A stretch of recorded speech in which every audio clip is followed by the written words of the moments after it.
to say this, because it's very important that as we're talking about patriarchy, I'm talking about patriarchy in the world, not necessarily just from the perspective of the Muslim community. For example, I just spent some time in West Africa, Senegal, and one of the, most empowering things in the time that I was there is that, I mean, there are so many, but just one specific one that stood out in my mind. So we're sitting in the car, and you know how there are people who come up to you and they're selling things. And so this one particular young man, he's got all these medallions around his neck. And so as he's got these medallions around his neck, what I find is I'm looking at the medallions, and some of them are men who are scholars, and some of them are just kind of like religious relics. And then he's got these women, right? These pictures of these women. And I'm like, who's that?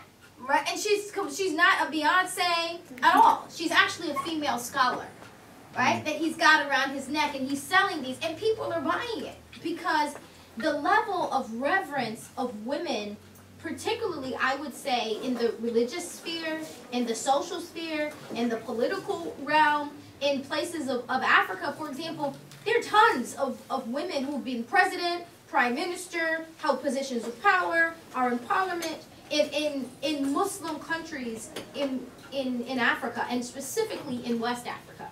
So I cannot say that image of Islamic, of patriarchy, claiming to be, Muslims practicing patriarchy, is something that is consistent all over the world.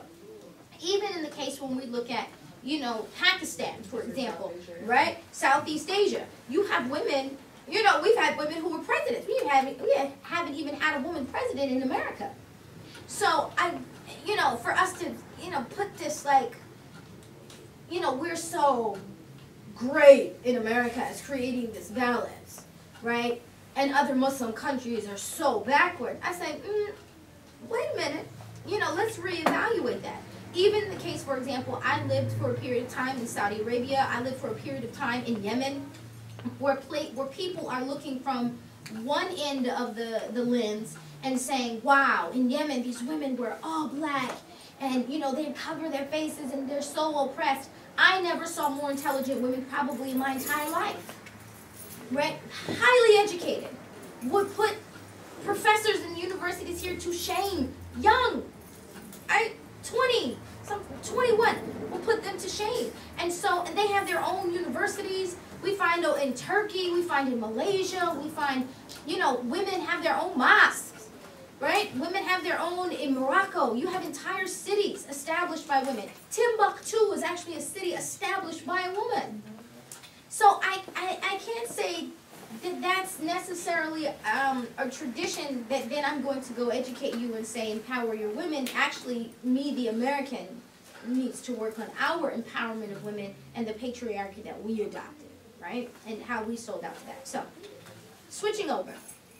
I served as a principal of vice principal of a high school, of a Muslim high school, for a number of years. And you have this, balance, where you find parents who seemingly don't necessarily, wish their daughters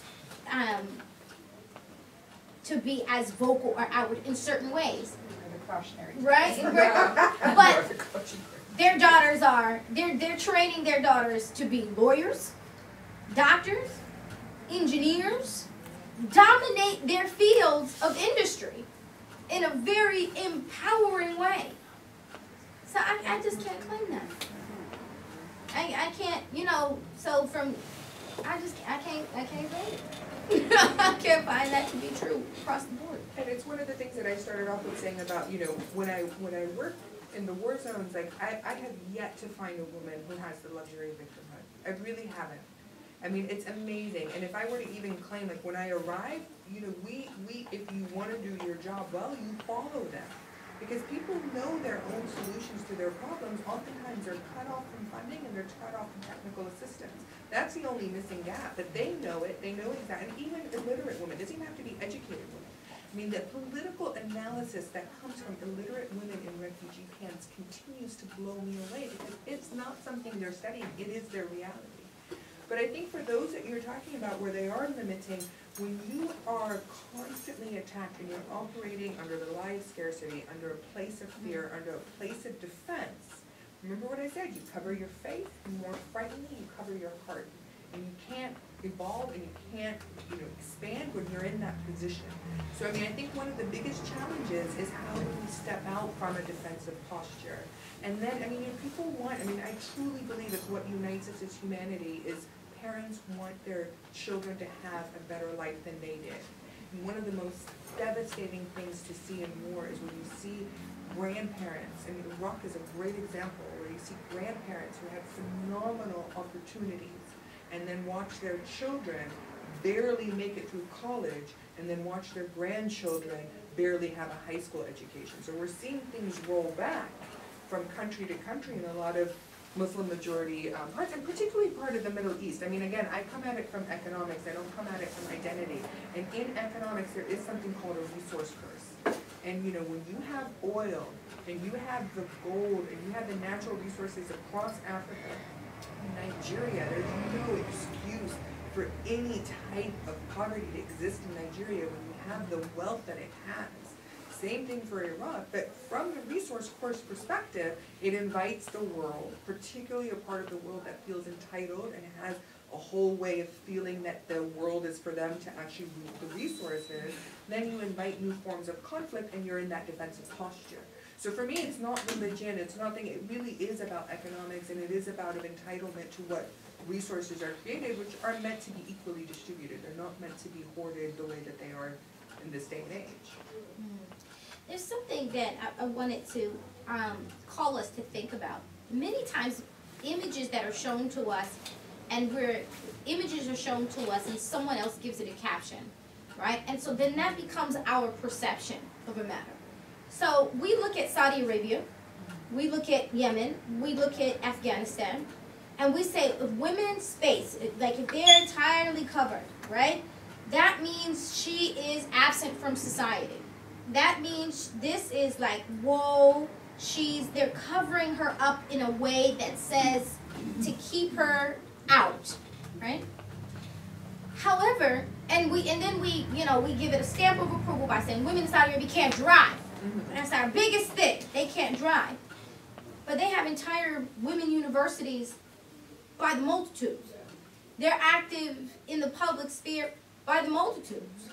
They own businesses and real estate by the multitudes. And are very wealthy.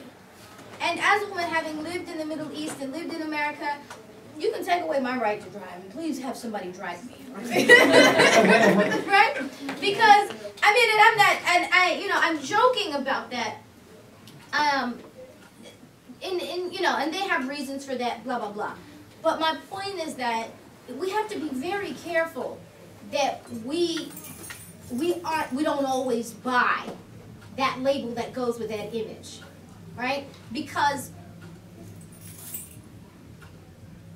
with that image, there's a history, there's a person, there's a culture, there's an understanding that goes beyond that usually is way beyond our depth of understanding, right? And so, and let me say, the depth of understanding from where we are, right? Now, once I come to you and I get to know you and we have conversations, and wow, I find out, multiple things about you that I didn't know before.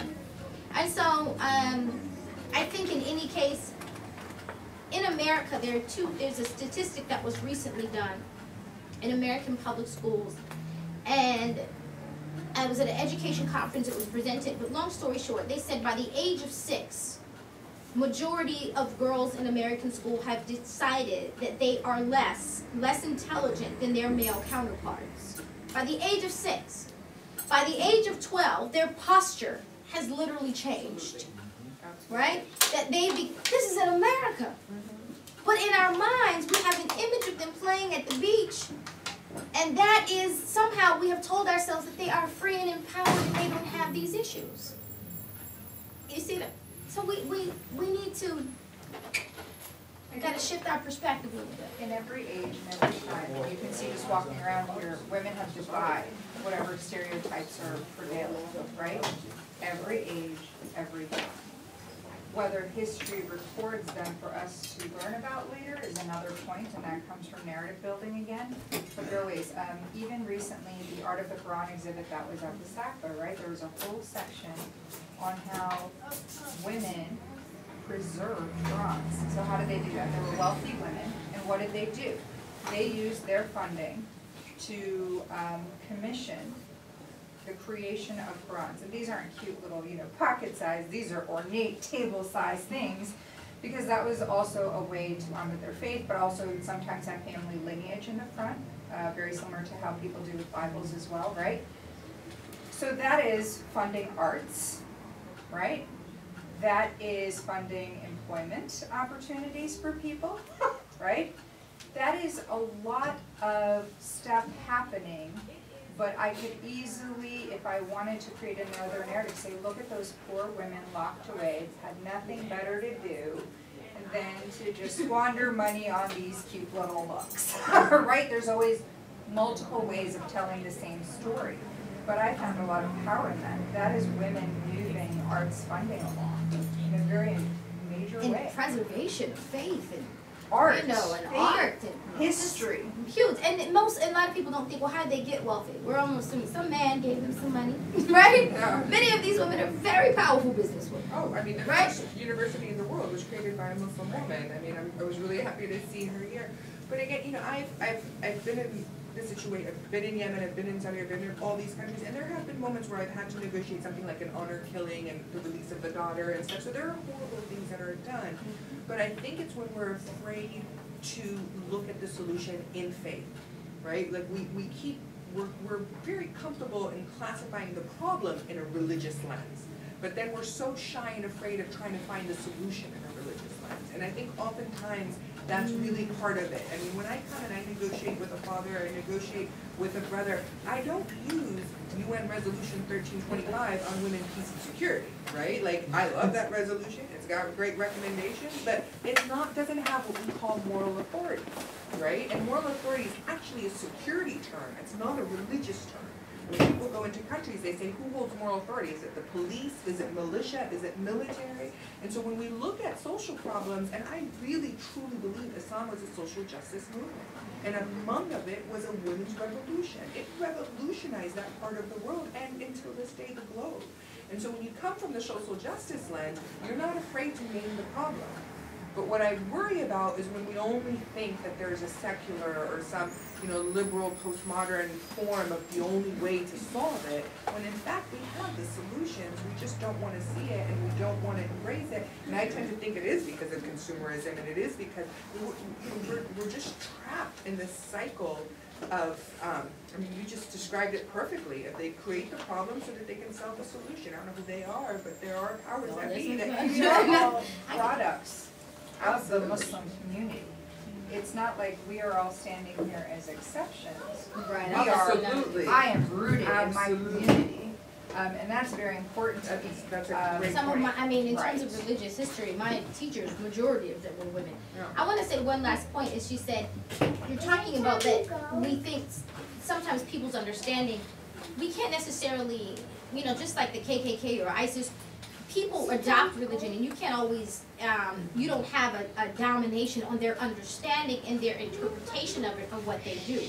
But the same exists in secularism. And what I mean by that is when one every 13 minutes a woman is raped in America, and that's not under a religious institution, or 1 in 3 women before the age of 10, and 1 in 7 boys before the age of 12 are molested or raped in this country, and those are just the ones that are reported. When we're talking about this issue of they're not empowered, or we have, I'm just saying that it's important that we don't say, the Muslims have this problem they need to address. Yeah. We have this problem. And We collectively have this problem. the type of abuse that we have in the West is where women get hospitalized. If you look at the other forms of abuse across the globe, it doesn't reach the point where you're hospitalized, and usually by a loved one, usually by a spouse or a boyfriend, that it's to the point where you're hospitalized. So, absolutely. So I just want us to be careful that Absolutely. Muslims have this problem with their girls being oppressed. It's a global. It's a global problem that we, Excuse. I'm obligated. Yes, Yes, yes, I you appreciate are. that. I told them 4 o'clock. I love it like y'all love it. Just like You know, I mean, I think you should continue. I thoroughly enjoyed it. It's very inspiring. And I really cut it off for you, Sister Ieasha, Yeah, 'cause because my you husband said is you here. have to go, and I saw your husband rolling around and you know time is up. Yeah. But this ends the part of the program. If they want to continue, alhamdulillah. I'm not putting nobody out. I actually have another event I do. I know that I was just letting it over, but they can continue. I have nothing. It's up to y'all. But if y'all want to answer any more questions. I thank you guys all so much for coming and for listening and just being a part of it and sharing in this moment with us. I really, really appreciate it. I didn't have a question. I just wanted to say that I grew up Catholic, but this is like the most church I have felt in so long. Like I cannot even explain it to you all, and I just love that I came here and listened to this panel and that happened. So Awesome. I'm I'm actually going to the National Cathedral on Tuesday for a tour. I love it. You can find faith everywhere.